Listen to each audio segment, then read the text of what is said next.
Good morning students. This is chapter 34 of English second future indefinite tense. इससे पहले हम आपके दो टेंस पढ़ चुके हैं, प्रेजेंट इंडेफिनिट टेंस और पास्ट इंडेफिनिट टेंस। अब आपका है फ्यूचर इंडेफिनिट टेंस। ठीक है, पहचान क्या है इन वाक्यों की? इस टेंस के वाक्यों के अंत में गा गी गे आदि शब्द आते हैं। उदाहरण देखिए, जैसे वह आज जाएगा, लास्ट में गा आया ना। अध्यापक हमें पढ़ाएगी, गी आया, तो लास्ट में गा गी गे आदि शब्द आएंगे। इससे हम पहचान कर सकते हैं कि फ्यूचर इंडेफिनिट टेंस का टेंस है। अब देखिए अफर्मेटिव सेंटेंस कैसे बनाएंगे इसके। सबसे पहले कर्ता, बताइए आपको सबसे पहले कर्ता आता है, फिर विल या शैल लगाएंगे। वर्ब में क्या लगाएंगे हम? विल या शैल। फिर क्रिया की पहली अवस्था, फिर कर्म रखते हैं और वर्ब की फर्स्ट फॉर्म आएगी। विल या शैल के बाद क्या आएगा? वर्ब की फर्स्ट फॉर्म, और फिर उसके बाद हम कर्म रखेंगे। अब विल और शैल किसके साथ आता है?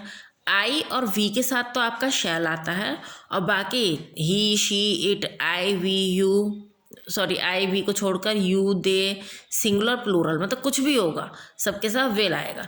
केवल आई और वी के साथ आपको शैल लगाना है, बाकी सबके साथ आप विल लगाएंगे। और अब क्या है, आप अगर विल भी लगा देते हैं आई या वी के साथ तो अभी वो गलत आपका नहीं माना जाएगा। मैं शहर जाऊंगा, आई शैल, आई के साथ शैल लगाएंगे। जाने की गो होती है, गो टू द सिटी। हम यह कार्य करेंगे, वी के साथ भी शैल लगाते हैं, we shall do this work. Okay, अब हमारा आता है इसके बाद नेगेटिव सेंटेंसेस। नेगेटिव सेंटेंसेस में हम क्या करते हैं? विल या शैल के बाद नॉट लगा देंगे और पूरा का पूरा सेंटेंस आपका वैसे ही रहेगा।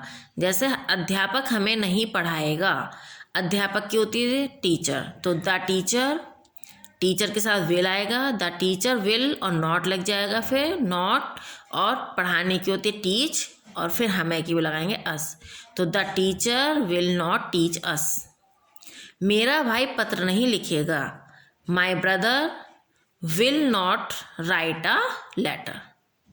ओके, अब इसके बाद आता है इंटेरोगेटिव सेंटेंस। ठीक है, पहले विल या शैल, फिर कर्ता, फिर क्रिया की प्रथम अवस्था, फिर कर्म, फिर प्रश्नवाचक चिन्ह रखते हैं। ठीक है, क्या होगा? सबसे पहले विल या शैल जो होता है वो सबसे पहले आ जाता है, और अगर उसमें कोई प्रश्नवाचक शब्द आया है तो उसकी स्पेलिंग और पहले आ जाएगी। क्यों, कब, कैसे, तो वो और सबसे पहले आ जाएगा। देखिए एग्जाम्पल देख के समझिए।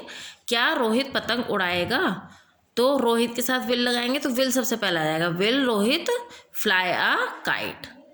वे काम क्यों नहीं करेंगे, क्योंकि होती है why, why will they not do the work. Not भी आएगा क्योंकि नहीं आया हुआ है, नॉट डू द वर्क।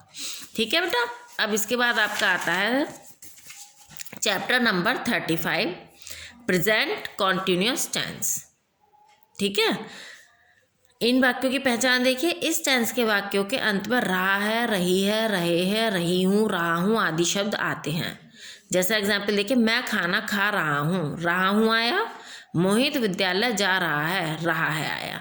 तो ये देखकर आप पहचान सकते हैं कि प्रेजेंट कॉन्टिन्यूअस टेंस का वाक्य है।